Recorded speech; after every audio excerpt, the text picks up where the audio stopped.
तो सकारात्मक सोच की शक्ति। आइए आज के इस विश्लेषण में सीधे इसी पर बात करते हैं। आज हम जिस कहानी को डिकोड करने वाले हैं वो सिर्फ सुनने में अच्छी नहीं है, बल्कि मानसिक मजबूती पर एक बहुत गहरा सबक देती है। और हाँ, इस कहानी को हम सिर्फ स्थिर तस्वीरों के जरिए नहीं, बल्कि चलते फिरते एनिमेटेड कैरेक्टर्स के जरिए देखेंगे, ताकि हम सब इससे पूरी तरह जुड़ सकें। आखिर हमारा नजरिया ही तो सब कुछ तय करता है। अब सबसे बड़ा और अहम सवाल जो यहाँ उठता है, क्या सिर्फ सोच बदलने से हमारी असल जिंदगी सच में बदल सकती है? सुनने में शायद थोड़ा किताबी लगे, लेकिन क्या हमारी अंदर की मानसिकता बाहर की दुनिया को वाकई बदल सकती है?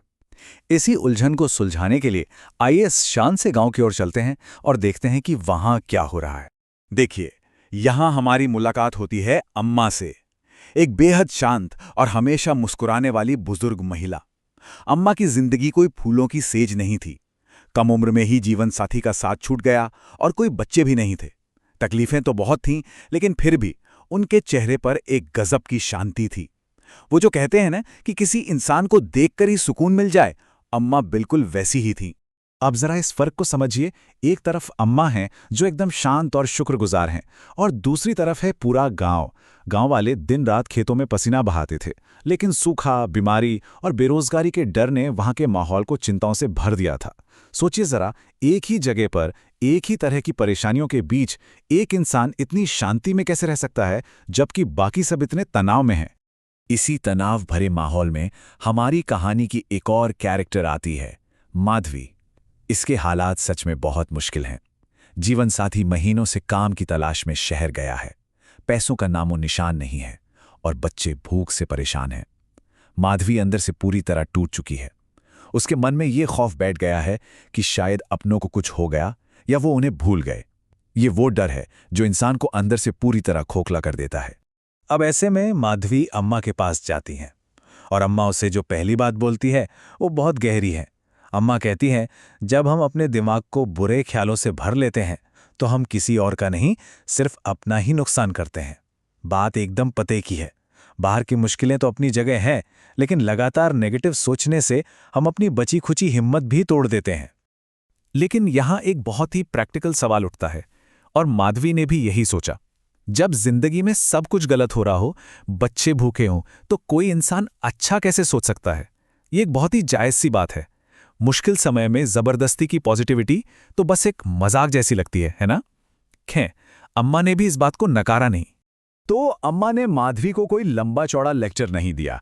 इसके बजाय उन्होंने एक कहानी सुनाई। नदी किनारे बैठे एक ऐसे इंसान की कहानी जो अपना घर, परिवार, पैसा सब कुछ खो चुका था और फूट फूट कर रो रहा था। आइए देखते हैं कि इस कहानी के अंदर की कहानी से हमें क्या सीखने को मिलता है, खासकर तब जब हमारी अपनी जिंदगी एकदम अंधेरी लगने लगे। तो उस बर्बाद हो चुके इंसान के पास एक बूढ़ी औरत आती है और उसे एक सिंपल सी चेकलिस्ट देती है। वो उसे कहती है कि अपने आसपास देखो, ये बहती हुई नदी, ये छांव देने वाले पेड़, ये खुला आसमान, और सबसे बड़ी बात, चल रही सांसें, काम करने लायक हाथ और ये धड़कता हुआ दिल। असल में ये हमें याद दिलाता है कि जिंदगी में हमेशा कुछ ना कुछ तो ऐसा होता ही है जिसके लिए हम शुक्रगुजार हो सकते हैं। जानते हैं इसका नतीजा क्या हुआ? उस औरत की बात सुनकर उस इंसान ने सच में पहली बार ठंडी हवा को महसूस किया, पानी की आवाज पर ध्यान दिया। अब देखिए, ऐसा नहीं था कि कोई जादू हो गया और खोई हुई दौलत वापस आ गई। परेशानियां वही थी, लेकिन दुख कम होने लगा था, क्योंकि अब ध्यान उस चीज पर था जो पास बची थी, ना कि उस पर जो खो चुकी थी। और यही इस पूरे विश्लेषण का सबसे बड़ा टर्निंग पॉइंट है। अम्मा माधवी से कहती हैं, उसका जीवन जादू से नहीं बदला, वो इसलिए बदला क्योंकि उसकी सोच बदल गई थी। यही तो असली पावर है। कोई चमत्कार नहीं चाहिए, बस देखने का नजरिया बदलना होता है। जब दिमाग से बोझ हल्का हो जाता है तो भारी से भारी कदम उठाना भी थोड़ा आसान लगने लगता है। चलिए इस फिलॉसफी को थोड़े प्रैक्टिकल स्टेप्स में समझते हैं। अम्मा ने माधवी को क्या सलाह दी? पहला, सुबह उठते ही खुद से कहना कि आज का दिन अच्छा होगा। दूसरा, दिन भर जो भी मुसीबत आए उसका डटकर सामना करना। और तीसरा, उस डर को अपने ऊपर हावी होने से रोकना जो बिना बात के हमारी एनर्जी चूस लेता है। मतलब दिन शुरू होने से पहले ही अपने माइंडसेट को सेट कर लेना। जब माधवी ने फाइनली इस बात को आजमाने का फैसला किया तो अम्मा ने उसे एक बहुत ही कमाल की बात कही, जब तुम अपनी सोच बदलती हो तो तुम अपनी दुनिया बदल देती हो। इसे सिर्फ एक लाइन मत समझिए, ये एक बहुत गहरा सच है। माधवी का ये डिसीजन कि वो अब डर कर नहीं बल्कि एक नई उम्मीद के साथ जिएगी, ये इस कहानी को पूरी तरह से पलट देता है। अब सवाल था इसे रियल लाइफ में उतारने का। माधवी ने अम्मा की इस बात को सच में अपनाया। उसने हर सुबह पॉजिटिव बातों से शुरुआत की। वो जी जान से मेहनत करने लगी ताकि बच्चों का पेट भर सके। और सबसे अहम बात, उसने अपनों के लौटने का इंतजार डर से नहीं बल्कि इस विश्वास के साथ किया कि सब ठीक होगा। जब भी हिम्मत टूटने लगती, अम्मा के शब्द फिर से खड़ा कर देते थे। जाहिर है, दिमाग को इतना मजबूत बनाना एक दिन का काम नहीं है।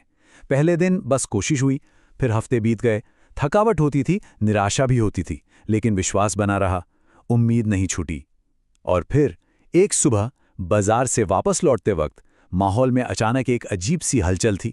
ऐसा लग रहा था जैसे इस लंबी दिमागी लड़ाई का कोई नतीजा आने वाला है। और तभी एक चिट्ठी मिलती है, शहर से आई हुई चिट्ठी। काम मिल गया था और घर के लिए पैसे भी भेजे गए थे। सोचिए उस वक्त माधवी को कितनी खुशी मिली होगी। चेहरे पर एक ही समय हंसी और आंसू दोनों थे, और वो दौड़ते हुए सीधे अम्मा के पास गई। ये वो पल था जहां सारी मेहनत और सबसे बढ़कर वो पॉजिटिव माइंडसेट फाइनली जीत गया था। इस खुशी के पल में अम्मा ने मुस्कुराते हुए याद दिलाया, जब हम पॉजिटिव सोचते हैं तो हम अच्छी चीज़ों के लिए अपने दरवाजे खोल देते हैं। ये कोई रैंडम हैप्पी एंडिंग नहीं है। ये दिखाता है कि अगर हम उम्मीद का दामन थामे रहें तो आधी लड़ाई वैसे ही जीत ली जाती है। परेशानियां तो हमेशा आएंगी, लेकिन अगर सोच सही है तो हर चुनौती का सामना करने की तैयारी रहती है। अब मजेदार बात देखिए, इस पूरी घटना का असर सिर्फ माधवी तक ही नहीं रहा। अम्मा की ये बात धीरे धीरे पूरे गांव में फैलने लगी। वो गांव जहां हमेशा टेंशन और उदासी छाई रहती थी, वहां अब लोग ज्यादा मुस्कुराने लगे थे, एक दूसरे की मदद करने लगे थे। बुरे से बुरे वक्त में भी अम्मा की वो छोटी सी सलाह उनके लिए एक बहुत बड़े सपोर्ट सिस्टम का काम कर रही थी। देखते ही देखते अम्मा की एक बात पूरे गांव का मंत्र बन गई, हल्का सोचोगे तो हल्का जीवन जियोगे। कितनी सिंपल सी बात है ना? लेकिन सोचिए, अगर पूरा का पूरा समुदाय बस इस एक बात को समझ ले तो कितनी शांति आ सकती है। जब हम फालतू की ओवरथिंकिंग और चिंताओं का बोरा अपने कंधों से उतार देते हैं तो जिंदगी का सफर अपने आप ही आसान लगने लगता है। अब अगर इसे हम आज के अपने इस मॉडर्न लाइफस्टाइल से जोड़कर देखें तो एक तरफ है हमारी लाइफ की सिचुएशंस जिन पर हमारा कोई कंट्रोल नहीं है, कल क्या होगा किसी को नहीं पता। लेकिन दूसरी तरफ है हमारा खुद का दिमाग, हमारी सोच, जो 100% हमारे कंट्रोल में है। हमारे साथ क्या होता है ये हम नहीं चुन सकते, लेकिन हम उस पर कैसे रिएक्ट करते हैं ये चॉइस हमेशा हमारी होती है। तो इस पूरे विश्लेषण को अगर हम समेटें तो हमें 3 बहुत ही काम की बातें मिलती हैं। पहला, हालात चाहे जैसे भी हों, अपना माइंडसेट पॉजिटिव रखने की कोशिश करनी चाहिए। दूसरा, उन छोटी छोटी चीज़ों के लिए सच्चे दिल से शुक्रगुजार होना जो पास मौजूद हैं। और तीसरा, डर कर रुक जाने के बजाय विश्वास के साथ आगे बढ़ना चुनना।